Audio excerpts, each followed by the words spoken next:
Hello, welcome to Marathon Swim Stories, where we connect with curious and courageous individuals from all walks of life to explore our relationship with water, what holds people back, and why others keep going, where we investigate the connection that we have with each other, those who support us, and the water that is 70% of our planet. If you've ever stood at the edge of a body of water and wondered, you're in good company. I'm Shannon Keegan, mom, wife, marathon swimmer, swim efficiency coach, and founder of Intrepid Water, where I teach swim freedom, virtually, locally, and abroad. The freedom to get started, break out of your comfort zone, or shatter your preconceived notions of what's possible. Find out more at intrepidwater.com. Hello. I'm just back from a week in Mexico, enjoying the sun and sand, swimming and doing yoga every day. If I close my eyes, I can still feel the waves and the sensation of flying through the water as we swam different routes all around the bay. It was quite an experience. I wish you'd been there, but alas, today I'm back in rainy Southern Oregon, contemplating what was learned and what's next. If you'd like to hear about it, hop over to intrepidwater.com and join my email list to get lessons from the water delivered straight to your inbox each week. I dig into the transformative capacity that swimming can have on our life when we have the courage to stand at the edge of a body of water and take that first stroke. If you've been a listener for a while, you know that marathon swimmers come from all walks of life.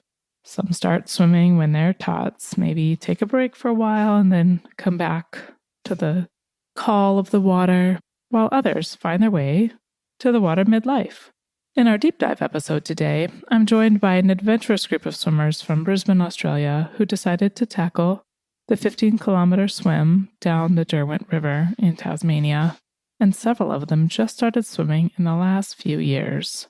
The swimmers were supported by Swim Mastery coaches Melissa Donaldson and Swim Mastery founder Tracy Bauman through technique sessions at the Swim Mastery Swim Studio in Brisbane, as well as a 12-week training program that we touch on in our conversation. I hope that you enjoy today's deep dive of how the Brisbane swimmers took on the Derwent River. So I'm here today with the Derwent River swimmers who just swam 15 kilometers down the Derwent River. So we're going to meet each of them. And I know there's more than we're able to gather with us today. But let's start with Jeff. Why don't you just introduce yourself and tell me just a little bit about what your background was like and how you got wrangled to go swim 15 kilometers down the Derwent River. I've been swimming on and off for about 3 or 4 years maybe. And I'm tied up with the Swim Mastery studio in Brisbane here with my wife, Melissa. And Sophie was the one who first suggested that she'd like to do a marathon swim. At least that's the story I heard. I talked to her partner, JC, about this ridiculous idea of swimming 15K. And I think there was a little bit of drinking involved because somehow we both agreed to do the swim. And then the journey began. There was a lot of planning involved, which kind of took me a bit by surprise. I thought it was just one of those things you slip away for the weekend and do. Apparently that's not the case. I had to curb my weaknesses around alcohol and resting a lot and actually step up a bit. So that was a great experience and challenge. What was your longest swim prior to the 15K, out of curiosity? I'd done a 5K swim up until that time. 2 hours was my maximum in the water, so I was very nervous about the idea of doing more than that. I have suffered a bit from cramping, and that was one of my biggest fears. Also, the water was going to be very, very cold. We're in Brisbane, Queensland, and cold water here is about 22 degrees. And so to go down to Tassie and swim in that water was a bit scary for me. Being an old man, I had fears of not getting through the other end. So I said goodbye to my beautiful daughter and wife before the swim. We'll come back to that. So, Aunt Sophie, you were somehow started this whole thing. Is that what Jeff said? I was bullied into it by Melissa. Melissa bullied you. Okay. I'm always bullied by Melissa. She makes me drink, and then she asked me, "Do you want to do this?" And I say yes. And then I say, "What is it?" Once I've said yes. But I'm always happy to start new things. I have no idea what I'm signing for. So I wanted to do longer swims, yes. I'm more interested in longer swim than racing up and down a pool. What was your longest swim prior to this? 6.5 maybe. Yeah. How many years have you been swimming? I swam a bit when I was young, but then I didn't swim for 20 years. And about 10 years ago, I decided I needed to exercise and went through what I liked, and the only thing I liked was swimming. So went back to swimming, was a very casual, social swimmer for a few years. And then I met Melissa, and then I started to be a bit more serious. And she's the one that got me hooked to open water swim. And then slowly ended up in the Derwent. Yeah. What were you most afraid of going in? Initially, with the idea of swimming 15K down the river in the cold, what was the first, like, what was the kind of the fears that cropped up for you? The distance. It was like more than double than what I had done before. So just the unknown, not knowing how my body would react. And I don't like the unknown. So yes, I think not knowing what to expect. Yeah, for sure. Helen, Trace, how about you? What's your kind of background and how'd you get roped into this? Yeah, it's completely peer pressure. First of all, I think it's a bit of a misnomer to call us the Derwent swimmers, because I think for all of us, it was the very, very first time that we had swum in the Derwent. We are Brisbane swimmers, so we are warm water swimmers. I met this group of people a couple of years ago. I've always been a swimmer. Growing up here in a very warm climate, we're encouraged to swim from a very young age, but I was never a competitive swimmer, just socially. My mum is from far north Queensland, and so that's how you socialise with people. You go down to the creek and you have a swim, or in the lake, and our family events often were about going to a place to have a swim together and a picnic. So we've always swum, and I really think it's a time of reflection. I really wanted to learn how to swim in the ocean, because ocean swimming on the east coast of Australia is actually quite scary. The surf is big, and I'm afraid of big waves. So I really wanted to know what it was like to be out behind the waves. And so that's how I met our coach, Melissa, and then on to Tracy Bowman and the swim mastery community. And so, yeah, I began to travel with them. Oh, it's a terrible midlife crisis to have, where you travel to beautiful places across the world and swim. And of course, we met in Greece. So I had done a 10-kilometre swim in Greece with you, Shannon, and enjoyed amazing support of swimming alongside people who were very experienced and encouraging, and that gets a bit addictive. So Melissa said, "I'm thinking about doing this thing." Okay, all right. I had talked with Catherine about this Japanese concept of misogi, where you do one really hard thing a year. And I thought, yeah, this will be really hard. And I was terrified of the cold. I think it wasn't so much the distance, but the cold was something I had to really get my head around. So that's where we were before we started. And then, of course, pressured my daughter into joining as well. Nice segue. So, Catherine, you got pressured into doing it. Tell me a little bit about your background. Yeah, I mean, I swam as a child. Mum made me do, squads when I was growing up. Again, like not competitively, but probably up to the age of 10 or so. I swam a lot. And then I didn't really swim again kind of until I was an adult. And then for a few years, I was just swimming like less than a kilometer, just very casually, mainly with my grandmother in the pool. And then Mum said, do you want to come to this swim camp with me and Dad and one of my brothers? So I ended up going to the Heron Island swim camp, which is where I met all of these people, which was really lovely. Yeah. And I think that really like improved my technique, or that was the first time I had kind of like, I guess, thought about improving my technique or being better or, swimming for longer. I wasn't really interested in doing it. Like after the Heron Island camp, I wasn't like, oh, I'm like ready to do further. But Melissa had kind of put in the chat like, oh, I'm thinking about doing this.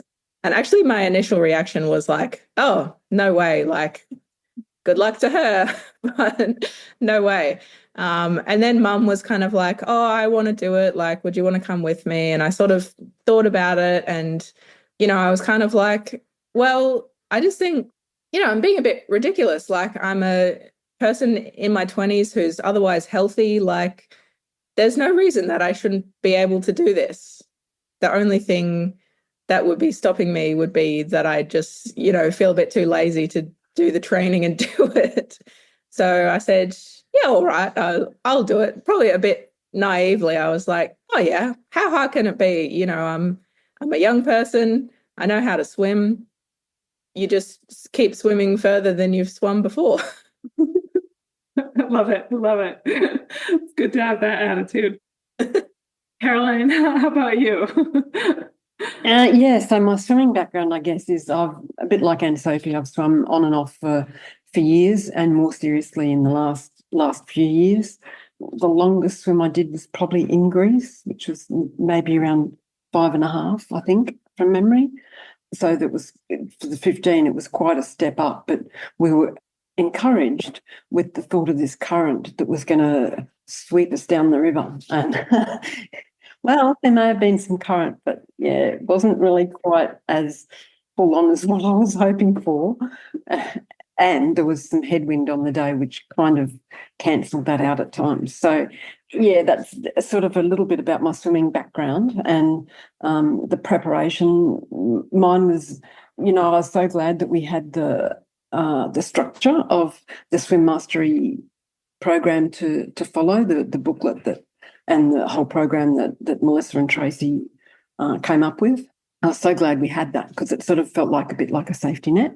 And yeah, my training was a little bit broken up, but I nonetheless felt that I was ready to, well, not ready, but going to have a go at it. And yeah, I think the main thing I did during the swim was focus on some of the swim mastery cues, and also thought about my intention of just finishing, just getting there. And that sort of got me over the line, I guess, just. And yeah, look, my biggest fears were the cold, which was probably a little unjustified. I had a wetsuit on.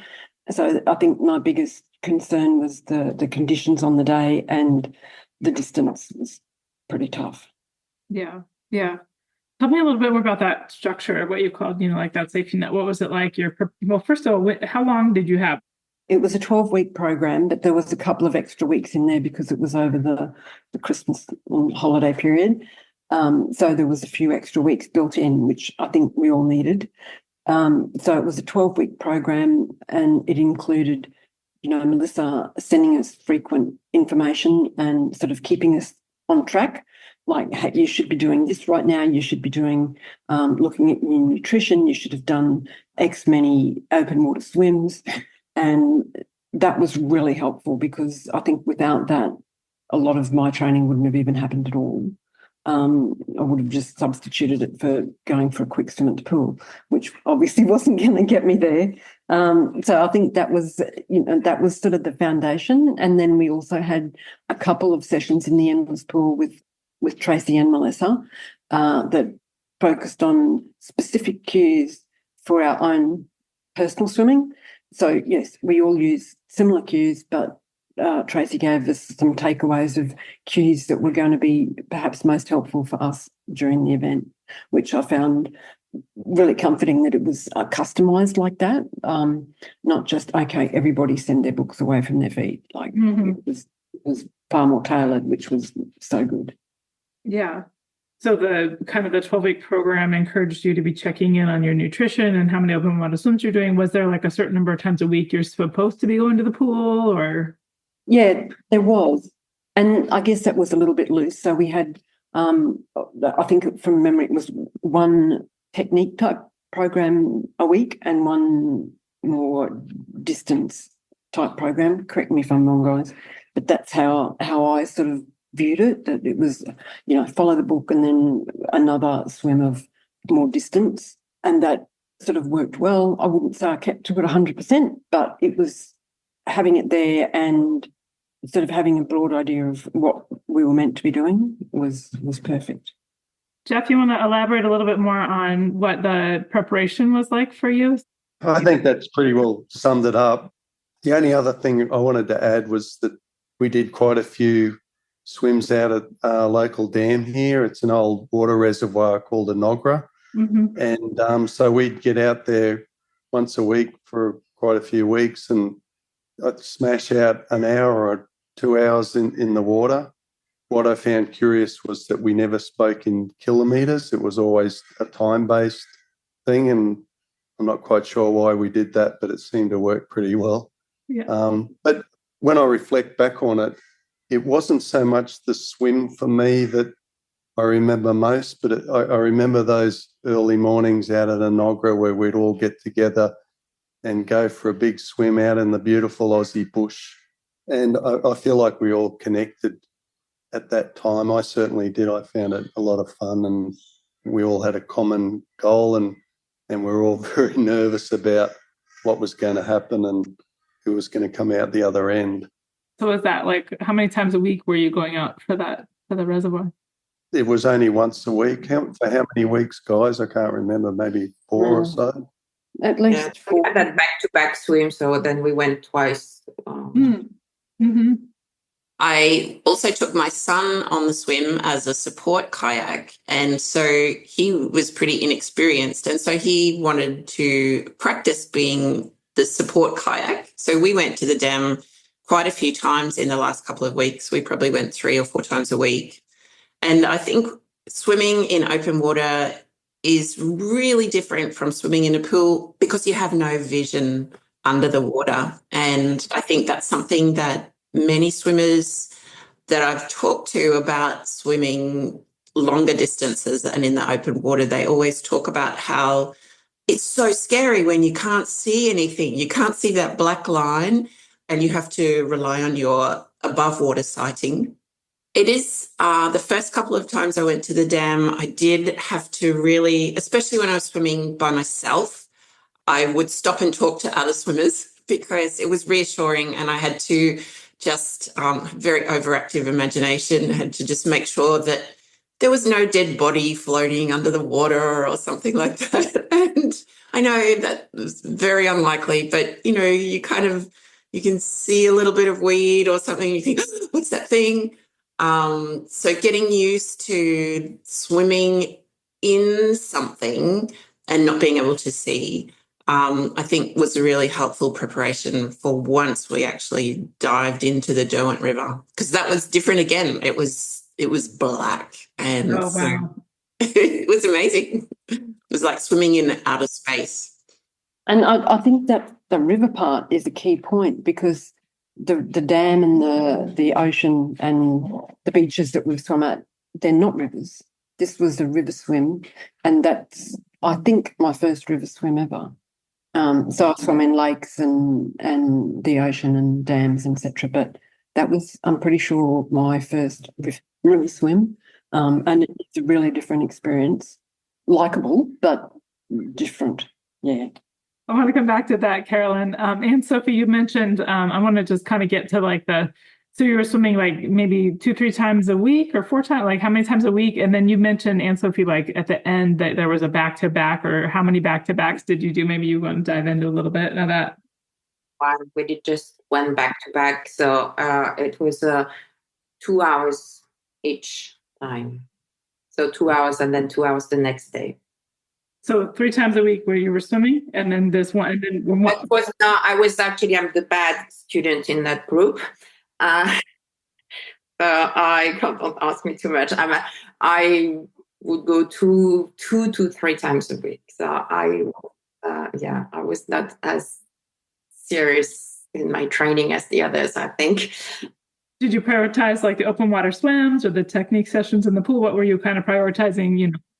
For me, it was the open water swim. I felt I'm very much in my head, and I need to get out of my head. But I'm very much in my head. I'm overthinking.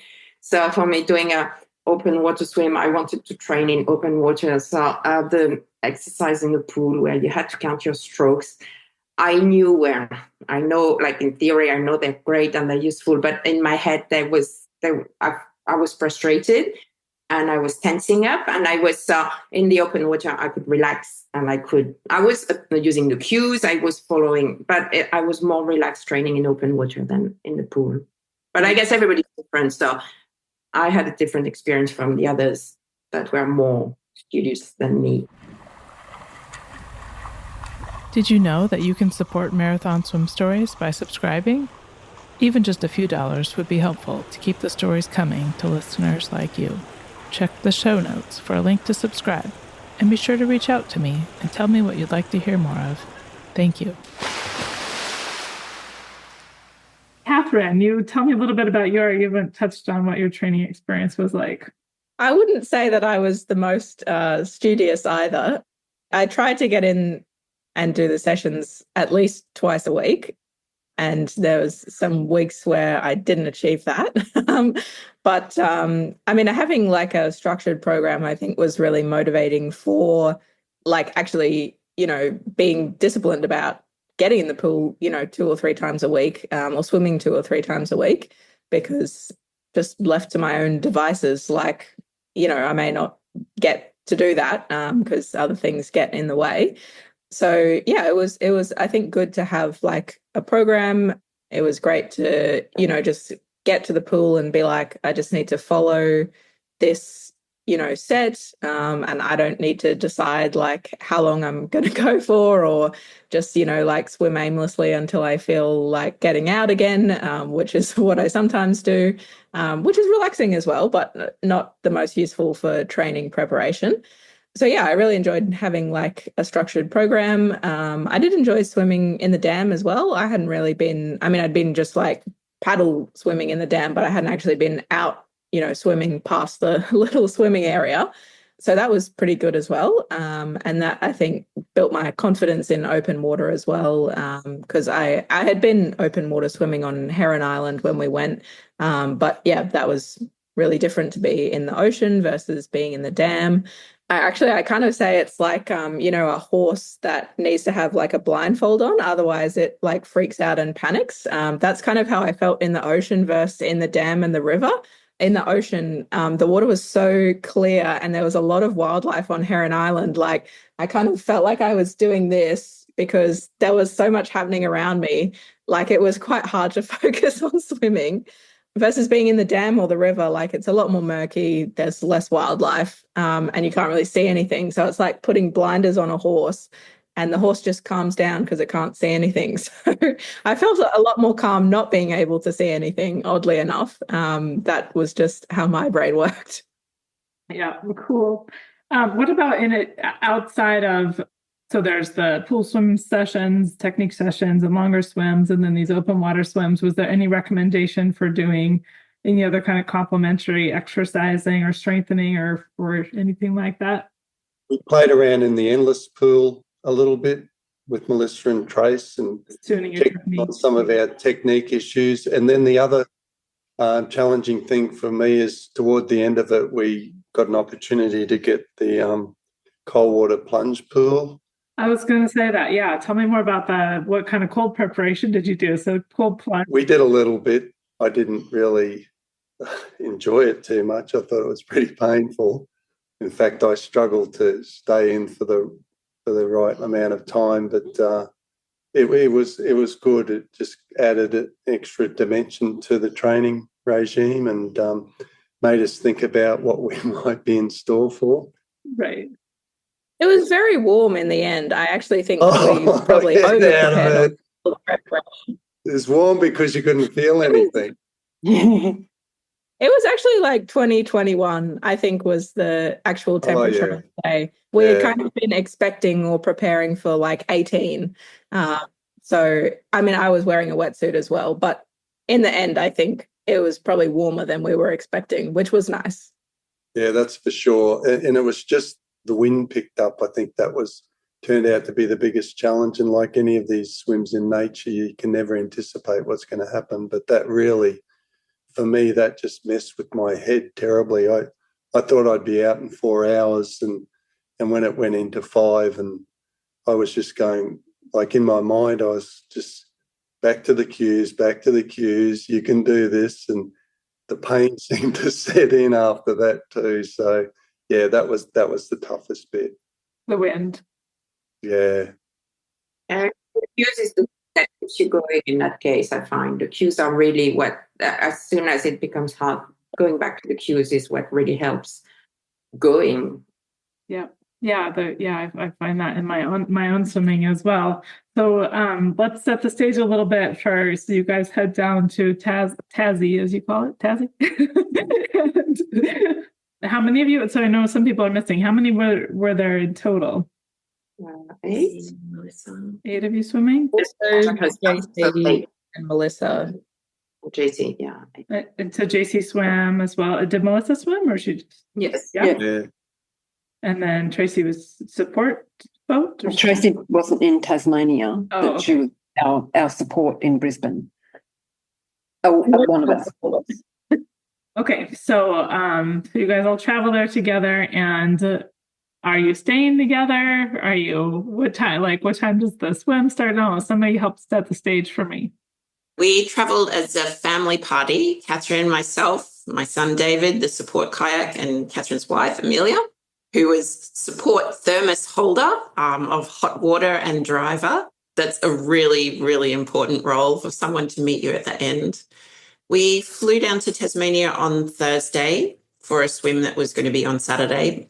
And we spent Friday going to the place where the swims start and was to start. And we spent a bit of time in that little village, but also going down to the water's edge and really putting our feet in the water was helpful. Sitting on that little platform that we would all be diving off eventually, and really having a closer look at the vegetation, having a look at how the current was flowing. And I found that really helpful, just to kind of get a vision of what it would be like to be there with water touching our bodies. We had traveled as a family a couple of weeks earlier, 6 weeks earlier, before Christmas, to Hobart. And we had been for a swim then, and that's when I had gotten really frightened because it was so cold for us, which meant that I had gotten into my husband's ice bath quite a few times over Christmas. For your listeners, Christmas in Brisbane is 35 degrees every day. I'm not sure what the Fahrenheit. 95 Fahrenheit. That's hot. Yeah. It's hot. The humidity is 90% or something like that. So it's crazy hot. And so to know that it would be so cold, yeah, it was pretty exciting. So then to actually come back a little bit more prepared, and of course the summer had progressed a little bit further, so the water was warmer, and having that time, just that quiet time before the event started, was really good. We went out to eat and laid all our things out. We had this is our food, this is our water, this is our drinks, this is, our sunscreen, this is what we'll be wearing, this is what I'll be putting on after the swim. And so it was fun to do that together, and to have someone else say, oh, what about, will you, have you got a spare pair of goggles or something like that? You've mentioned kind of the visualization and being at the swim and getting to kind of really have a sense for it, and the benefit of having been able to go prior. But did you guys talk about any other kind of mental preparation or anything as part of your training? I have spent a lot of time thinking about mental preparation because I'm a violinist. And so we use that type of visualization in our training for performance. And because I had done a few longer swims, I could remember what it was like at the end of the longer swims. So it was nice to be able to look at the end of this event, the place, the finishing place, and imagine what it would be like to come out the other end. But as Jeff said, whatever you imagine, the reality is always going to be a little bit different. So I think in terms of the mental prep, we were told pretty consistently that you would start to break down mentally, and you should always reset by thinking about your cues and just coming back to the cues. That seemed to be the most practical kind of mental training that we were getting, and that's certainly what I leant on. The main mental preparation that I did was I told a lot of people that I was doing the swim. Like all my family, everybody at work, all my friends. And, you know, when I finished work the day before I went down, everyone was like, good luck, like have a great time on your swim. And that was really motivating, both at the start and at the finish, because I thought it would be so embarrassing to have to go back and tell all these people that I didn't make it to the end. So that was really motivating when I didn't feel like, you know, pushing and keeping on going. And even to start, I actually was really sick on the day. I got a really bad cold when we went down to Tasmania. And, you know, I kind of was like, oh, should I even do it? But I was like, it will be really embarrassing to say I came down all this way and I didn't even get in because I had a cold. So fear of being embarrassed was my major mental preparation. Someone take me into their swim. Carolyn, what was it like? You guys got to do this prep together, make sure you have everything. You're getting ready to get in the water. What was it like for you? Yeah, I was really nervous as we were getting ready to get in the water. I was thinking, oh, you know, what have I done? Is there a way out of this? I was looking at options, and I thought, oh no, look, I've just got to do it. What's the worst that can happen? And so, yeah, I got in and I was swimming with JC. We had someone on a jet ski who was going very, very slowly, which is the usual opposite of what jet skis do. So she was very patient with us, being slow swimmers, and she stayed with us. So this is most of the time, not 100%, but I breathe both sides. JC breathes to the right. So he had me on his right and I had the jet ski on my right. So I was sort of in the middle because I could breathe both sides and see both JC in the jet ski. And I think the jet ski kept a course. They provided the path for us to go because it's not a straight line. So I found that really helpful. And yeah, I guess it got tougher quicker than what I thought as that wind changed. So I thought we'd get at least, 6 or 7 kilometres before that wind really started to affect us. And it wasn't as long as that. And I think it became a mental game after that point. And like others have said, you've just got to come back to your cues and your intention of getting to the finish line.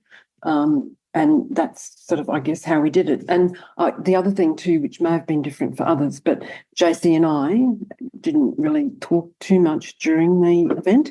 But I was thinking, I can't pull out because JC's here and I can't leave him on his own. And he was also thinking, I can't pull out because Carolyn's here and I can't leave her on her own. So that sort of worked really well in our favour and we didn't know that we both had those thoughts until the end of the event, but that worked really well because it kept us going even under difficult circumstances. So yeah, I was really happy with that aspect of it. Yeah, that's great. And yeah, eventually got to seeing the right coloured boys at the right time and yeah, they still seemed miles away, but yeah, we got there in the end, and that's what matters, I guess. Yeah. No matter what you have to put through to get there. So, Jeff, you had mentioned a little bit before about how the wind had kicked up. What was it like for you mid swim? Yeah, similar experience to Carolyn. Down at the upper reaches of that Derwent, the water is absolutely delightful. It's pristine, clear. The scenery is gorgeous. And when I first got in the water, there was jet skis everywhere, swimmers all over the place. And I went 500 meters. My daughter was supporting me in the kayak, and I stopped and I said, I can't do this. I may have given a few expletives as I explained it. Then I just took some deep breaths and got back into it. So for me, maybe the first 5 or 6K was delightful after that. And then the chop came and we seemed to stop moving. And I was just going, what the hell's going on? Did we take the wrong turn up some creek or something? I couldn't work out what was going on, because I was just relying on my daughter the whole time for direction and orientation. At one point, I thought she was trying to swim me into the bank, and I was having all sorts of mental kind of anguish, and then it was just, for me, the last half was grueling. It was just about, and I was ready to quit a few times too, but I knew that wasn't an option. I think, Catherine, you said something really early on before we started the swim, and it was something like, when I've been practicing, I'm always rushed and I have to get through my sets and everything's really busy, but it's just going to be a delight for me to know I can get into the water and just swim, just enjoy swimming and do what I love to do and swim. And I actually thought about that a few times. Hey, let's just have a swim. That's all we're doing, and let's enjoy it. And it did help. That's a good one to lean on. I have to remind myself that before I go. It's just, I don't have anything else to do today. This is what I'm here for. But the you guys are touching on so many important, amazing lessons that I've had in my life of marathon swimming, of the trust, like trusting your support boat that they're not driving you into a bank or into a bush or whatever. And so many things. Let's hear from Anne Sophie. What was your swim experience like? So I was alone. That's one thing. I felt a bit lonely. I had a jet ski, and as Caroline said, my jet ski was amazing. It was with me the whole time. I was looking at him, so I didn't really have to side apart at the end when I was looking for the boys at the end. But I felt it was hurting me. I felt it was like a cattle dog pushing me So it was really, really good. The beginning was great. I had fun. I had the current. It was all good. And then the wind turned, and then it became hard. And also I started cramping after 5 kilometers. So I did the last 10 kilometers with cramps, or 5 cramps. So I just swam for 10 kilometers thinking with my, putting my feet at an angle, trying not to get cramps. And so that kept me busy for most of the swim, because that's what I thought. And I was trying to rely on the cues to forget about it and get out of that state of mind. But so it was a hard swim, but I really, really appreciated the support from having that jet ski with me, because, as I said, yes, I didn't have anyone swimming at my speed or anything, so I felt a bit lonely, and I didn't have any mental support saying, with that person or that person. I was with, like Catherine, I had one lady I'm swimming with that I don't know. I've only met her twice, but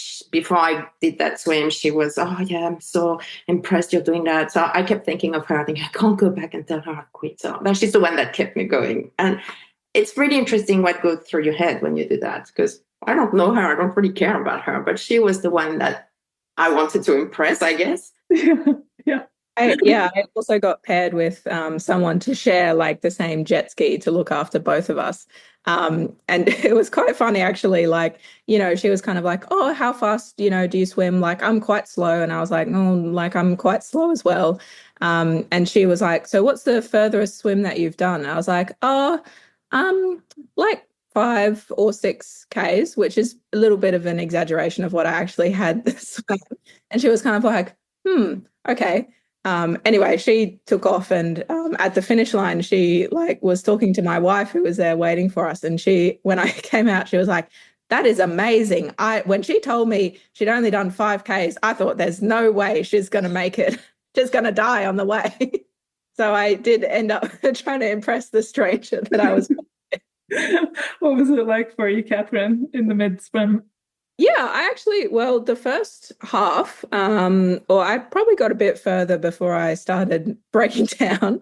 The first, I would say 10Ks, I was feeling really good. And that, yeah, like I only had swum like maximum 5Ks before that. So I kind of was like, I don't know how I'll feel. I don't know when I'll start getting tired. I don't know, like, how I'll feel after I eat. I don't know all of these things. But yeah, I was pretty pleasantly surprised. The boat came past and it was getting a little bit choppy, but I was still like feeling really good. And, the current was still pushing us along. So I feel like I was making a lot of progress. And I was kind of citing, I was like, oh, I'll go to that tree or I'll, that like clearing on that bank, like, and I was just going through like the next point of interest wherever it was.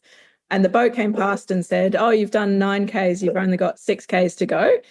And I think I was about like 2.5, maybe 2 hours and 45 minutes in at that point. And I was like, oh, like, great, this is going really well. I feel pretty good. Like I didn't feel really that tired. Like I'd been eating. I felt like I was making a lot of progress. I was kind of like, oh, it might take me like another 2 hours max to finish. But then it took me like another like 3 hours almost to finish after that. So I think that was difficult as well. I think like what Jeff said about having kind of an expectation of time of how long it's going to take you. And I think we had all looked at the like times and results from the previous years. And obviously the conditions were a lot different in previous years, but you kind of have that expectation in your mind of like, oh, well, the slowest swimmer last year finished in under 5 hours. So, even if I'm the slowest swimmer, there's no way that I'm going to take over 5 hours. And then, you're kind of looking at the time and you're like, oh, it's, I was kind of like, oh, like, it's getting really difficult. Like, yeah, I felt like we were slowing down a lot. We weren't making any progress. There's these buoys which are, I don't know, 500 meters apart, but it feels like they're about 5 kilometers apart because it just feels like every time you look up, you're not getting any closer to the buoys. So yeah, it was really tough towards the end, especially kind of the river as you come out. There's quite a narrow section to start with. And then the last 5Ks, it really widens. It's very wide, probably even like a kilometer across. So it's, almost like a lake, more like it is than just a narrow river. And yeah, the last 5 kilometers were very tough. I thought about giving up, but I thought I'd be really embarrassed by doing that. And then I realized Carolyn and JC were, just a couple of minutes behind me. And I realized that it was Carolyn and JC because JC had his bright orange wetsuit on. And I thought, like I've just got to keep going because, then all three of us are going to finish at the same time and, we can we can do it. But yeah, towards the end, I think, I was just like counting my strokes over and over again and just, trying, I guess, not to look up except, to sight occasionally and just trying to count to 100 and then do another 100 and then do another 100 as much as I could. And then eventually, after a long, long time, I got to the end and I made it. Yay. Yes. What did that feel like when you walked up on the shore? It was great. I mean, I burst into tears because I was so tired. I was like, oh, I just was like shattered. But it was great. Like I had been visualizing in my mind, I was kind of like, just think about getting to the bank and standing up and saying, I did it. Like, I was like, that's going to feel so good to get to the end and say, yes, I did it. Versus it's going to feel pretty bad, especially getting to, really close to the end, say, oh, I had a K to go, but I couldn't make it, or I only had 500 meters to go, but I couldn't make it. So I was really trying to, visualize that moment, which was good. But yeah, I was pretty shattered. I want to go around and Helen Trace, we're going to get in a little bit to your swim, but was there anything you learned about yourself on the swim? I'll start with that. What did I learn about myself? I think that, your body is an amazing thing, and it can do things that your mind can't. But when your mind is behind it, it can do really amazing things. I think that's what I learned. In terms of, there were many times in the last 5 kilometers that I wanted to give up. And I cried quite a lot over the last bit because it was so hard. And I think I had to really focus. I was in a lot of pain. I had a lot of muscle fatigue. So I had to really focus on my technique just to ensure that every stroke counted and wasn't sloppy. And I remember us talking in previous swims about being a different swimmer when you come out than when you enter the water. And I thought, what do I want to be different when I come out? I want my left arm to be different. And so I really I would just think about every incremental muscle movement that takes place in a left arm recovery and as it went. And then I would change my breathing. Nobody else has mentioned that the river gets really, really shallow at the very end. And so lots of times it was less than waist deep. And so apart from suddenly being able to see the kind of spongy bottom of it, which was a bit freaky, there were lots of times where I felt like my stroke might have been impeded by touching the bottom of the riverbed. So I had to be also really careful about that stroke. So finishing it meant that I really felt about myself, yeah, I can do something really hard. And it has made all subsequent swims, I'd be just going down to the pool thinking, oh, I only have to do 3 kilometers. It's so easy, this tiny little swim. And so it just means that you've taken a giant step forward, and then everything else is easier after that, having put yourself through a hard thing. Yeah. And also I've learned that it's always easier to do something when you've got support and help. Yeah. Would you do a long swim again, Helen Trace? It's like asking someone if they've just, if they've just given birth. Would you have another baby? Oh, you have to let me forget for a little while. I'm sure I would really love to do that swim again now that I don't have to be so scared about the temperature. I didn't wear a wetsuit and it was okay. It was refreshing. And I didn't actually get cold at all until the very end when I got out, and then I was freezing. Yeah, I think I will do another swim. Melissa's already talking about the 20K that's in, 6 months' time in the ocean. Maybe it's a little bit soon. We're only 10 days out. So of ours. I think, yeah, because I love that feeling of, just as other people have said, the first 10Ks felt easy peasy, freedom, just that sense of gliding through the water and being at one with the water and not being at all afraid of the medium. Just feeling at home in the water is really wonderful and really addictive. There's a lot of camaraderie involved in swimming in a group like this, which is different from just going to the pool and swimming laps. So having a network of people that you're connecting with is a lovely thing. Yeah. That's what I've learned. That's great. Jeff, how did it feel when you finished? What did you learn? Would you do it again? How did it feel when I finished? I thought I was going to die. But, I think Helen Therese summed it up really well. I think it's, for me, just knowing that I could do something like that, understanding the process involved and that level of discipline that you need. I'd never realised how important that was. But when you get out there, luckily I didn't get any of those cramps that I was expecting, and I put it down to the fact that I was regularly hydrating and having my energy drinks, that I really hit the water really hard before I got into the water, like drank a lot. So for me to go the end of a 5-hour plus swim and not have that sort of cramping and is pretty powerful for me. I feel like I'm understanding better the formula that works for my body. Would you do a long swim again?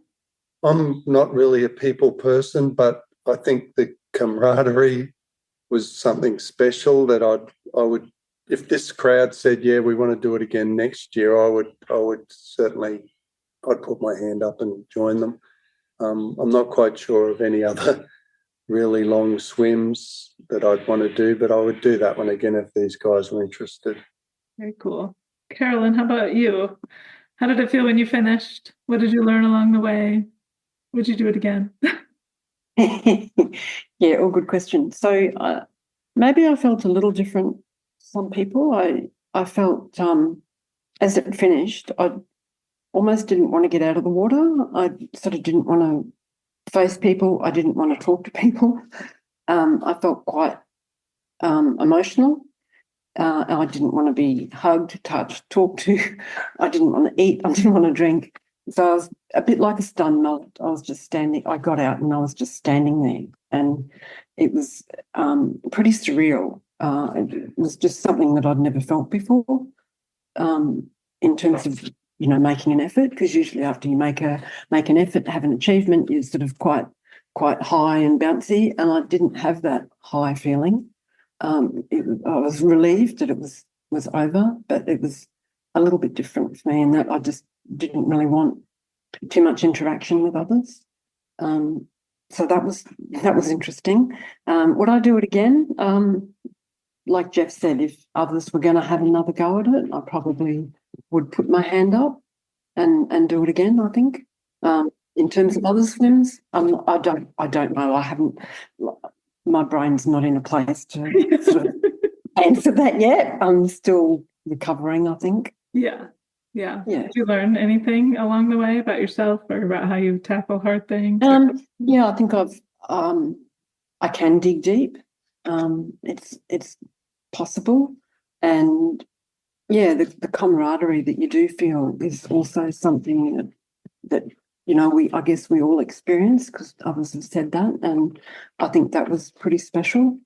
If I did another long swim, I may look at the nutrition side a little bit closer, I think. Yeah. And so we had a plan. We knew what we were doing. We had our stuff. Just don't know that it was 100% fit for me. So I'd probably put a little bit more time into figuring that out. But yeah, look, so glad that I did it, and so glad I did it with that group of people, with those guys. It was an amazing experience. Very cool. And Sophie, what about you? How did it feel to finish? Like Caroline, I was more relieved than anything else. After that, I was a little high the next day, but on the finish, I was just really relieved I was done. And I found the power, the power of the mind is really important, because physically, as I said, I had cramps. I was really tired, but my mind I just kept going, because my brain was like, no, you have to go, you can do it. So I think that's an important thing I've learned. I would do it again. Well, I have to do it again because JC, so he's my husband, and he finished last, which is great, because 4 years ago he couldn't swim at all. So I think it's an amazing achievement from him. But coming last, he won a free entry for next year. So now it's time. So you're going back. Would you do other long swims? Would you be wanting to do other long swims, or would you rather just be in the kayak beside him? I would want to do it again with him. So, there's no pressure. He doesn't have to, but we were just joking. You don't have choice. Now you have a free entry. You have to go again. So we'll all go again. And it's like a domino. Yeah, I said, he has to go again, and I will go again. And then, Caroline said, you go, I go. And everybody goes, you go, I go. So all going to end up going because we're a group and we do things. I love it. Catherine, round us out. What was it like to finish? What did you learn about yourself? Would you do it again? Yeah, I think finding your physical capacity, as Mum said, your body is capable of a lot more than your brain is. I think that's something that I really learned because, I think, you reach these points where you're like, oh, I don't think I can go any further, or I don't think I can even do it. And then somehow your body just keeps going.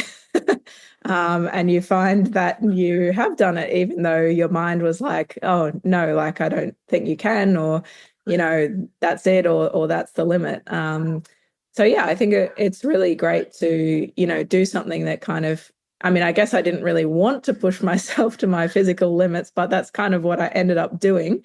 I think that's a great learning experience. I'm not super keen for other long swims right now, but if everyone else is doing it next year, I may be peer pressured into it again. I think probably the main reason I would like to do it again next year is because I was quite sick when we did it this year. I guess that's kind of like a mental thing as well. I was kind of like, oh, I would have like called in sick to work, like, if I felt this bad, but, here I am going to attempt something which is way harder than just going to work. And I felt quite upset on the morning of because, I was kind of like, oh, I've been looking forward to it. Like, I really want to do the swim. I was feeling like quite, like fit and good about my training up until the day. So I was feeling kind of like upset on the morning of, because I was sick. I think I'd like to do it again next year, and fingers crossed in perfect health and, diligently following the training plan even better. And, even if the conditions, hopefully the conditions, even would be better next year. So I think that would be kind of a redemption almost to do it again. Very cool. Shannon, there's a question for you. Yeah. Does it get any easier if we do this again? Is it going to be as hard? That's a great question. Say it does get easier, please. It's always different, and there's always something to be learned if you open yourself up to that opportunity. That's start doing longer swims, Jeff, and once you've done 20 Ks, 30 15 Ks will seem really easy. Right. I didn't like that answer either. Thank you guys for sharing your story. I love it so much.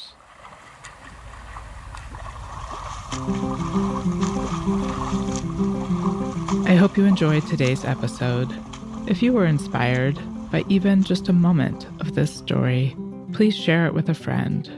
You never know what might push someone out of their comfort zone so that they can find out what they're capable of. And please leave a review with your podcast provider. It truly helps others discover the raw and honest stories of these amazing endurance swimmers. Thanks for listening.